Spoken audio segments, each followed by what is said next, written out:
기도하겠습니다. 하나님 아버지, 은혜와 사랑을 감사드립니다. 우리를 사랑하셔서 복되게 하시고 은혜 가운데 살게 하시고 살아계신 하나님을 믿고 숨기며 살아갈 수 있도록 인도하신 하나님께 감사드립니다.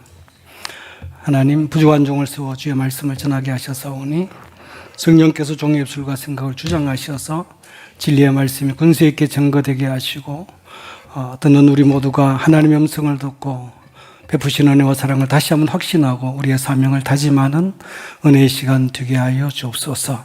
성령께서 함께 하시고 도우심을 믿고 감사드리며 예수님 이름으로 기도드립니다. 아멘. 네, 감사합니다. 저를 설교자로 초청해 주셔서 초청해 주신 목사님 또 교회에 감사를 드립니다. 제가 특별히 감사를 드리는 이유가 있습니다. 저는 목사로서 목회하면서 한 번도 울산에서 떠나본 적이 없습니다. 지금부터 딱 34년 전 91년 10월 9일에 울산노에서 연포교회 부목사로 안수를 받고 목사로서의 사역을 시작했습니다. 같은 해 11월 마지막 주에 사임을 하고 지금 시무하는 동산교회로 부임해서 지금까지 동산교회에서 내리 목회를 했습니다. 그 이유가 있습니다. 오란 데도 없고 갈 데도 없어서 34년 동안 그렇게 있었습니다. 그래서 저는 목사님들이 임지를 쉽게 옮기시는 것을 보면은 참 능력이 대단하시다. 그렇게 생각을 합니다. 그건 진심입니다. 연포교회 감사하는 이유는 제가 목사로서 울산에서의 목회 시작이 연포교회이기 때문입니다. 그 마무리가 동산교회입니다. 그래서 제 목회에 있어서 연포교회는 알파가 되고 우리 동산교회는 오메가입니다. 저희 동산교회는 지난 노회 때 삼산에 있는 영신교회와 합병을 헌의해서 허락을 받았습니다. 지난 9월 첫 주부터 사실상 합병을 해서 함께 은혜 가운데 예배를 드리고 있고요.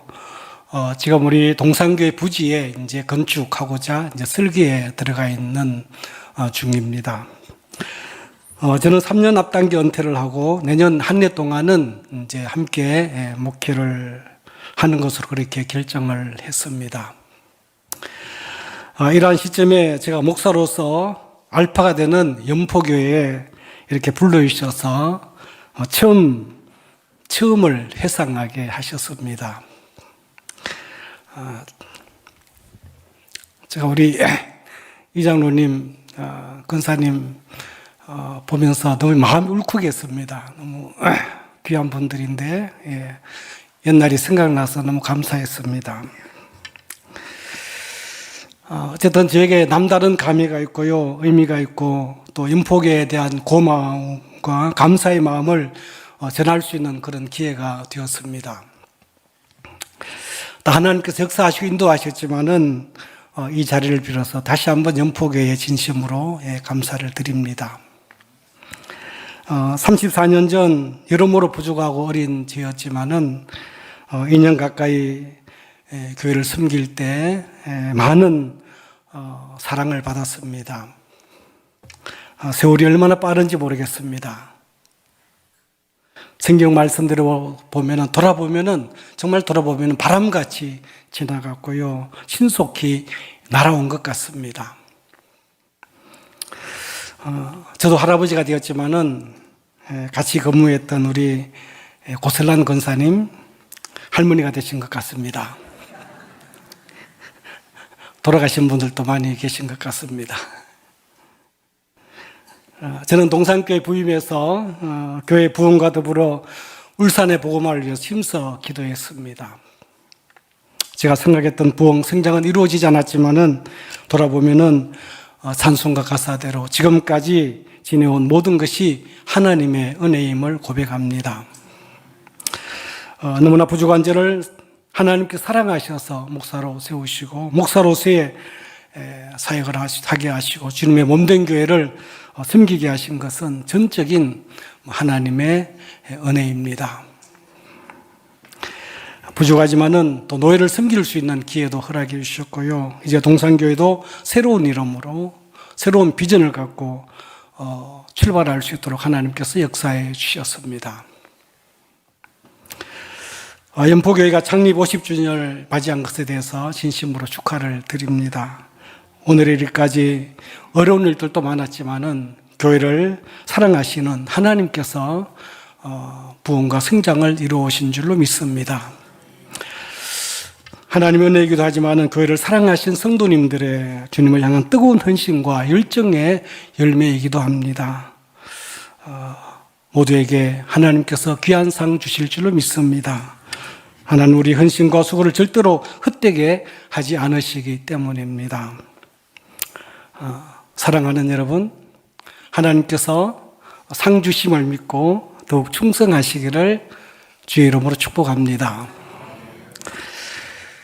믿는 우리가 주님을 위해서 충성하고 헌신해야 되는 이유는 상 받고자 하는 믿음도 있지만은 더 큰 이유가 있습니다.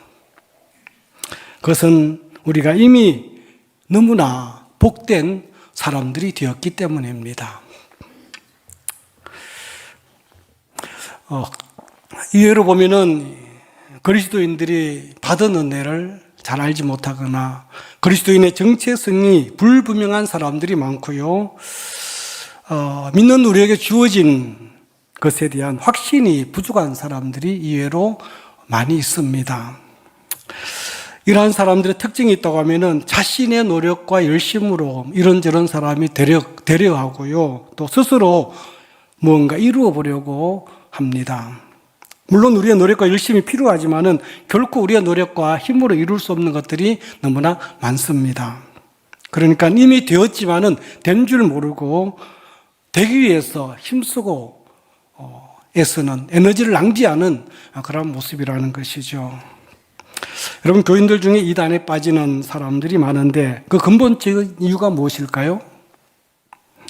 물론 미혹의 영이 역사하기 때문이기도 하지만은 믿는 자에게 주어진 충분한 은혜를 모르고 더 나은 은혜를 구하기 때문입니다. 지금 내가 받은 은혜, 내가 주님으로부터 받은 구원, 복, 영광, 그것이 아직도 부족하다고 생각하는 것이죠. 그러므로 항상 목마름이 있습니다. 만족이 없습니다. 따라서 다른 구원, 다른 능력, 다른 복음, 다른 예수를 찾고 헤매는 것입니다. 이러한 사람들에게 미혹의 영이 역사하게 되고요. 이단이 접근해서 뭔가 색다른 걸 이야기하면은 훅 하고 넘어가는 것이죠. 또 이단들의 열심이 얼마나 대단합니까? 교주나 교주의 가르침에 대한 열정과 정성이 아주 특심입니다. 여러분, 이단들이 열심을 다해서 충성하는 이유가 무엇일까요? 그리스도인들의 열심은, 우리의 열심은 하나님께서 우리에게 보신 은혜와 사랑을 알기 때문에 그 은혜 정말 감사해서 죽도록 충성하는 것입니다. 그러나 이단들의 열심은요, 받은 은혜에 대한 감사가 아니라 다른 은혜, 다른 구원, 다른 영광과 복을 얻기 위함이라는 것입니다. 교주가 원하는 사람이 되고 그 이단이 설정한 정상에 도달하기를 원하고요. 그런 사람이 되기를 위함에 있습니다. 신천지인들은 14만 4천에 들어가는 것이 인생 최대의 목적이고요. 이 마리가 세우는 종말론적 신천지에 들어가는 것, 그것이 궁극적인 소망입니다. 이를 위해서 목숨을 걸고 있습니다. 결국 그들은 이단이라는 새로운 종교에 빠져서 종교 생활하는 것이죠. 자신의 열심으로 종교적인 목적을 이루는 데 있습니다. 문제가 무엇입니까? 사람이 아무리 노력해도 이룰 수 없는 것을 이루려 함에 있다는 것이죠. 이것이 인간의 악한 교만이라고 할 수가 있습니다. 여러분, 아닙니다. 하나님께서 그리스도를 믿는 우리에게 너무나 귀한 은혜를 베푸셨습니다. 사람이 이룰 수 없기 때문에 하나님께서 다 이루셔서 우리에게 은혜로 거저 주신 것입니다. 본문을 읽은 에베소서 1장도 보면은 사도 바울이 하나님께서 성도들이 베푸신 은혜, 되게 하신 것이 무엇인가라는 것을 말씀하고 있습니다. 특히 3절부터 14절 전체를 보면요, 이 찬송이라는 말이 계속 반복되는데, 찬송하리로다, 찬송하게 하려는 것이라, 찬송이 되게 하려 하심이라. 하나님께서 성도들에게 찬송을 하게 하시기 위해서 찬송이 되게 하시려고 베푸신 은혜가 무엇인가, 되게 하신 것이 무엇인가라는 것을 말씀하고 있습니다. 여러분, 하나님께서 우리 믿는 우리에게 베푸신 은혜와 복을 한마디로 요약한 말씀이 있습니다. 우리 1장 3절 같이 한번 읽어볼까요? 같이 읽습니다. 시작. 찬송하리로다. 하나님 곧 우리 주 예수 그리스도의 아버지께서 그리스도 안에서 하늘에 속한 모든 신령한 복을 우리에게 주시되. 뭐죠? 뭡니까? 모든 신령한 복입니다. 우리에게 주시되. 무슨 놈이죠? 이미 주셨다는 것입니다. 과거 완료형입니다. 하늘의 신령한 복, 땅의 복과는 비교할 수 없는 땅의 복이 아무리 귀해도 그렇지 않습니까? 결국에는 썩고 없어지는 허무한 것들이 아니겠습니까? 그러나 하나님께서 우리에게 주신 신령한 복은 영원히 썩지 않고 쇠하지 않는 그러한 복입니다. 그리고 우리는 복을 받을 사람이 아니라 이미 정말 말로도 할 수 없는 하늘의 신령한 복을 받은 사람들인 줄로 믿습니다. 진짜 복을 받은 것이죠. 여러분, 믿음의 눈을 열어서 하나님께서 우리 각자에게 주신 그 복을 바라보실 수 있기를 바랍니다. 그 복이 보여야 됩니다. 그래야 다른 복을 구하지 않습니다. 헛된 것에 집착하지 않습니다. 세상이 복인 줄 알고 따라가지 않습니다. 누가 먼저 그의 나라와 의를 구합니까? 하나님에게 주신 복을 아는 사람입니다. 사실 신령한 복 하면요, 막연하죠. 막연합니다. 그래서 바울은요, 이 신령한 복에서 아주 구체적으로 설명해 주고 있습니다. 하나님께서 우리에게 주신 신령한 복이 무엇일까요? 4절에 보면요, 4절에서는 하나님께서 우리를 창세전에 그리스도 안에서 선택하셨다라고 말씀하고 있습니다. 하나님께서 많은 사람들 가운데 특별히 우리를 선택하셔서 부르셨다라는 것을 강조하고 있습니다. 우리보다 잘난 사람들이 많지만은 잘난 것 없고 선한 것이 없는 우리를 하나님이 꼭 집어 선택하셔서 불러내어 주신 것입니다. 왜입니까? 그저 우리를 사랑하셨기 때문입니다. 4절 하반절에 보면 우리로 사랑 안에서 라고 말씀하고 있습니다. 하나님께서 우리를 사랑하셨다라는 것이죠. 성경은 우리가 하나님을 먼저 사랑한 것이 아니라 하나님이 먼저 우리를 사랑하셨다라고 말씀하고 있습니다. 사랑받을 자격이 있었습니까? 여러분, 아닙니다. 로마서 5장에 보면요, 사도 바울이 우리가 어떠한 때에 하나님을 사랑하셨는지 말씀하고 있습니다. 어떠한 때일까요? 우리가 연약할 때, 우리가 죄인 되었을 때, 우리가 하나님과 원수 되었을 때, 그러니까 이 말은요, 사랑받을 만한 가치가 전혀 없을 그때 하나님이 우리를 사랑하사 독생자를 주심으로 우리를 향한 자기의 사랑을 확정하셨다고 말씀하고 있습니다. 말로만 사랑한 것이 아니라는 것이죠. 6절에 보면 그가 사랑하시는 자 안에서, 하나님이 사랑하시는 자가 누구시죠? 그리스도시죠. 이는 사랑하는 독생자를 아끼지 아니하시고 십자가의 죽음에 내어주시기까지 우리를 사랑하셨다라는 것이죠. 가장 귀한 아들 생명을 버리시고 우리를 사랑하신 것입니다. 여러분, 하나님의 사랑을 받기 위해서 노력하십니까? 아닙니다. 더 이상 받을 수 없는 하나님의 가장 귀한 사랑을 우리가 다 받은 줄로 믿습니다. 그 사랑 안에 살고 있습니다. 영원한 사랑이죠. 오늘도 하나님은 아들을 십자가에 죽기까지 사랑하신 그 사랑으로 우리를 사랑하고 계십니다. 오늘 우리 형편이 어떠하든지 때로는 하나님 나를 사랑하지 않는 것처럼 느껴져도, 마치 버림받은 자처럼 느껴져도 사람이 변하지 하나님은 절대로 변하지 아니하십니다. 우리 향하신 사랑은 어제나 오늘이나 영원토록 동일하십니다. 어떤 분들은요, 하나님의 사랑을 뜨겁게 체험하기를 원하십니다. 그러기 위해서는 뭐가 필요할까요? 고난이 필요합니다. 그렇지 않습니까? 하나님 고난 중에 역사하시는, 은혜를 베푸시는 분이시기 때문입니다. 우리가 특별한 고난이 없어도 여러분 하나님의 뜨거운 사랑을 확신하고 믿으실 수 있기를 바랍니다. 또한 우리를 거룩하고 흠이 없게 하셨다고 하셨습니다. 하나님은 우리를 거룩하게 하셨습니다. 악한 세상 가운데 우리를 불러내셔서 구별하셨다라는 것이죠. 하나님께 속한 거룩한 백성이 되게 하신 것을 말씀하고 있습니다. 흠이 없는 사람이 되게 하셨습니다. 누가 하나님께 예배를 드립니까? 거룩한 사람, 흠이 없는 사람입니다. 내 노력은 절대로 거룩하거나 흠이 없게 할 수가 없습니다. 하나님이 우리를 거룩하게 하셨습니다. 흠이 없게 하셨습니다. 그리스도의 피로 깨끗하게 하셨습니다.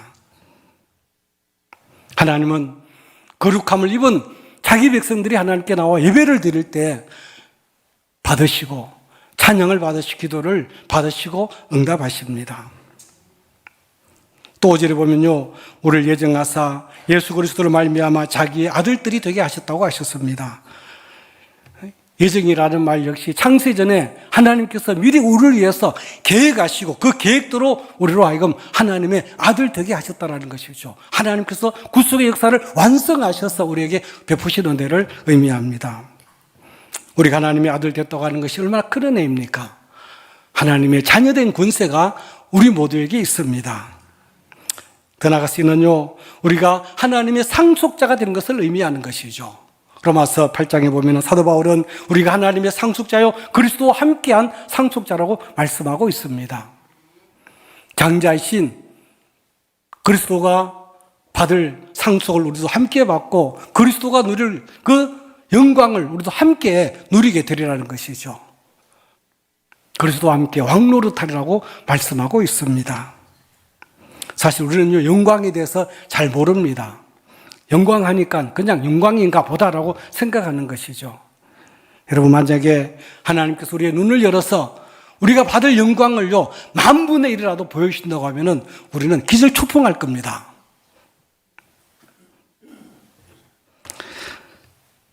우리는 장차 우리에게 주실 그 영광을 바라보고 소망 가운데 사는 사람들인 줄로 믿습니다. 7절에서는 그의 피로 말미암아 속량 곧 죄사함을 받았다고 하셨습니다. 죄사함을 받아야 될 사람들이 아니라 이미 죄사함을 받았다라는 것이죠. 하나님과 우리 사이를 맡고 있던 그 죄를 주님께서 십자가의 죽으심으로 그 벽을 허무시고 하나님과 우리를 하여금 화목하게 하셨습니다. 만약에 우리에게요, 눈곱만큼의 죄라도 남아있다고 하면은 우리 그 죄 때문에 죄인이고 우리는 지옥 갈 수밖에 없습니다. 아니죠. 하나님은 예수 그리스도의 보혈로 깨끗하게 진홍같이 주홍같이 우리 붉은 죄를 흰 눈같이 희게 하신 줄로 믿습니다. 영적으로 보면은 그리스도의 깨끗한 의의 옷을 우리가 입었습니다. 그래서 하나님 우리를 보실 때는요, 흠없고 죄가 없는 사람들입니다. 탕자가 아버지 집으로 돌아올 때 그 모습은 더러움과 허물투성이었지만은 아버지가 보실 때는요, 아니었습니다. 아들이 돌아올 때 아버지가 멀리서 그 아들을 알아보고 달려가서 아들을 안고 입 맞추었습니다. 왜입니까? 아들이었기 때문에, 흠없는 아들이었기 때문에 그렇습니다. 물론 우리가 살면서 육신을 갖고 있기 때문에 이런저런 죄를 많이 짓습니다. 실수도 많고 허물도 많습니다. 돌아보면은 허물 지은 것밖에 없습니다. 그래서 우리의 이런 모습 보면서 내 자신을 정죄하기도 하고 죄책감에 빠져서 살아갈 때도 있습니다. 그래서 스스로 죄의 문제를 해결하기 위해서 노력하기도 하고요, 죄값을 내가 갚으려고 하기도 합니다. 분명한 것은 우리가 육신으로 짓는 죄도 하나님께서 하나님 회개하고 용서를 구하면은 하나님께서 우리를 깨끗하게 하신다고 말씀하고 있습니다. 만일 우리가 우리 죄를 자백하면 저는 미쁘시고 의로우사 우리의 죄를 사하시고 모든 불의에서 우리를 어떻게 하신다고요? 깨끗하게 하실 것이라고 말씀하고 있습니다. 회개는요, 자백하는 것이죠. 죄를 시인하고 하나님께 자백하면 하나님은요, 조건 없는 사랑으로 우리를 용서하여 주십니다. 십자가의 은혜, 십자가의 사랑은요, 용서입니다. 그게 구원이 있습니다.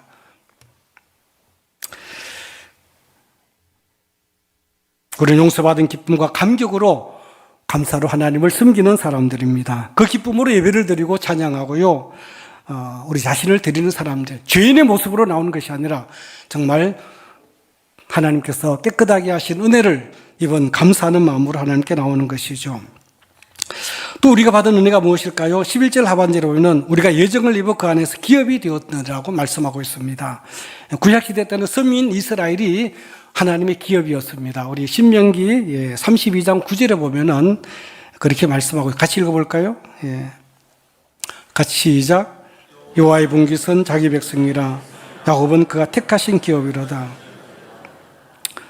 구약시대 때는 이스라엘이 하나님의 분깃이고 또 기업이었습니다. 그러나 이제는 예수 그리스도를 믿는 우리가 하나님의 분깃이고 하나님의 기업이 되었다라는 말씀입니다. 무엇을 의미할까요? 이것은 하나님 안에서 우리의 가치를 의미하는 것이죠. 너무나 귀한 존재, 하나님께서 가장 귀하게 여기시는, 하나님 안에서 하나님이 가장 귀하게 여기시는 절대 가치가 된 것을 의미합니다. 왜입니까? 하나님께서 가장 귀하신 아들의 피로 우리를 값주고 사셨기 때문입니다. 하나님께는요, 우리밖에 없습니다. 하나님은요, 세상에 나 하나밖에 없는 것처럼 나를 사랑하시고 귀하게 여기십니다. 천하보다 나를 귀하게 여기십니다. 하나님은 결코 무더기로 도매급으로 사랑하시는 분이 아닙니다. 아주 구체적으로 한 사람, 한 영혼, 영혼을요, 사랑하십니다. 정말 나 한 사람밖에 없는 것처럼 나를 사랑하시고요. 만약에 세상에 나 한 사람밖에 없다고 해도요, 하나님 나를 위해서 이 땅에 아들을 보내주셨을 것입니다. 이것이 우리가 받은 은혜입니다. 아무 공로 없는 우리에게 너무나 놀라운 사랑을 우리에게 베풀어 주신 것입니다. 찬송가 305장 우리가 즐겨 부르는 나 같은 죄인, 우리가 잘 알듯이 그 작사하신 존 뉴턴 목사님은 원래 노예를 파고 사는 상인이었다고 합니다. 그분이 은혜를 받고 목사가 되어서 자신이 받은 은혜를 간증하고 찬송한 노래가 아닙니까? 여러분, 그분만이 나 같은 죄인이었습니까? 그분만이 큰 죄악에서 건짐받았습니까? 그분만이 잃었던 생명을 찾았습니까? 그분만이 지금까지 산 것 주님의 은혜입니까? 아닙니다. 우리가 그 은혜를 받은 줄로 믿습니다. 왜 하나님께서 우리에게 이런 놀라운 은혜를 베푸셨나요?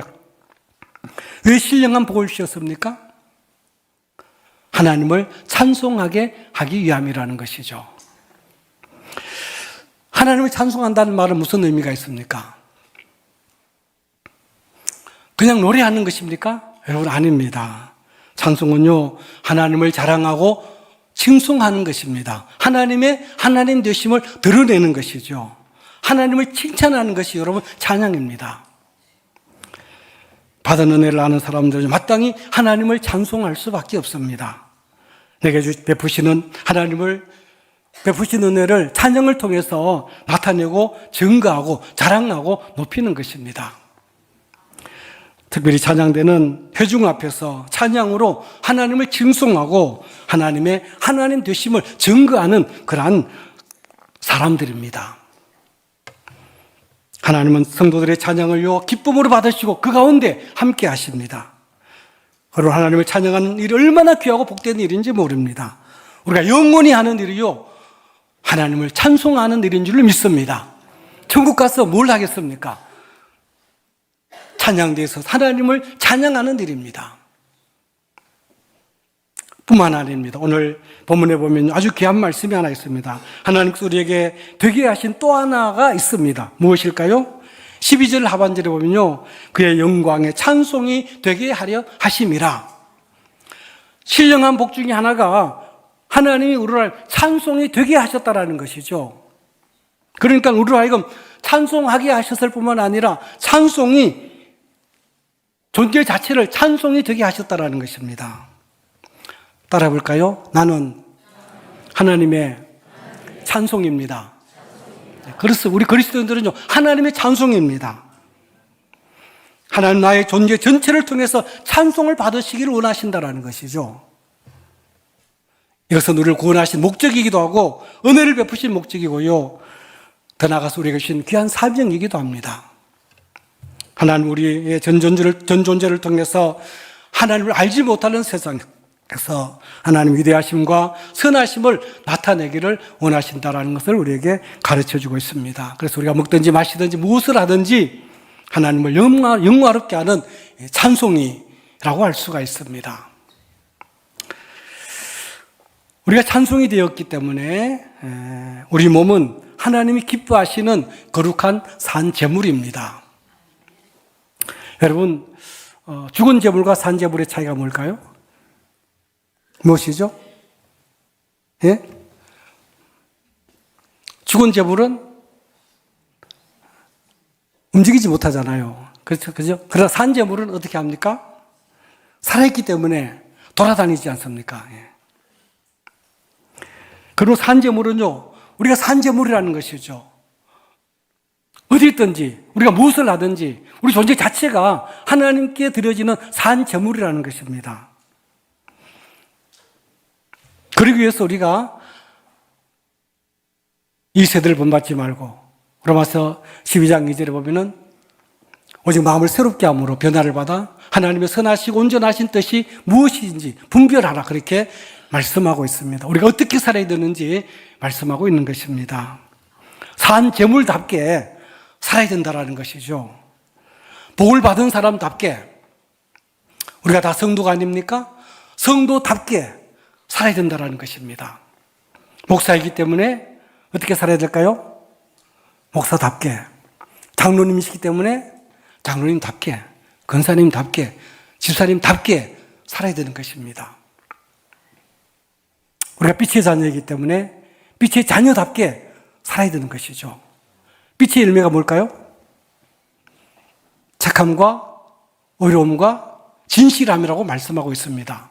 우리 믿는 사람들은요, 좀 착하게 살아야 됩니다. 선을 베풀며 살아야 됩니다.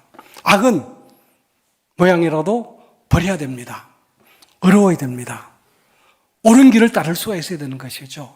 진실해야 됩니다. 정직하게 살아야 됩니다. 좀 순수해야 되죠. 이기심을 버리고요, 손해나더라도 내 유익보다는 남의 유익을 구하는 그런 사람이 돼야 됩니다. 그럼요, 누가 갚아주실까요? 하나님이요, 갚아주십니다. 하나님께서 이렇게 우리를 사랑하셔서 너무나 복되고 귀한 그러한 사람들이 되게 하셨습니다. 여러분, 헌신이 무엇일까요? 헌신 예배 1시간 드리는 것이 헌신 예배 아닙니다. 산 제물로 삶을 통해서 하나님을 찬송하며 사는 것이 헌신 예배인 줄로 믿습니다. 그전 말씀드리지만 우리 신령한 복을 받았습니다. 너무나 귀한 은혜를 받았습니다. 이 은혜를 알고 감사함으로 일생 동안 주님을 위해서 헌신하며 살아가는 우리 모두가 되실 수 있기를 주님의 이름으로 축복합니다. 기도하겠습니다. 하나님 아버지, 은혜를 감사합니다. 우리가 받은 은혜가 얼마나 크고 귀한 것인지 모릅니다. 우리가 할 수 없기에 하나님께서 우리를 사랑하셔서 너무나 복되고 귀한 은혜를 베풀어 주셨습니다. 이 은혜를 알게 하시고 또 우리에게 주신 이러한 귀한 은혜를 알고 하나님을 찬송하며 살게 하시고 우리의 모든 삶을 통해서 하나님을 영화롭게 하는 하나님의 사람들이 다 되게 하여 주옵소서. 예수님 이름으로 기도드립니다. 아멘.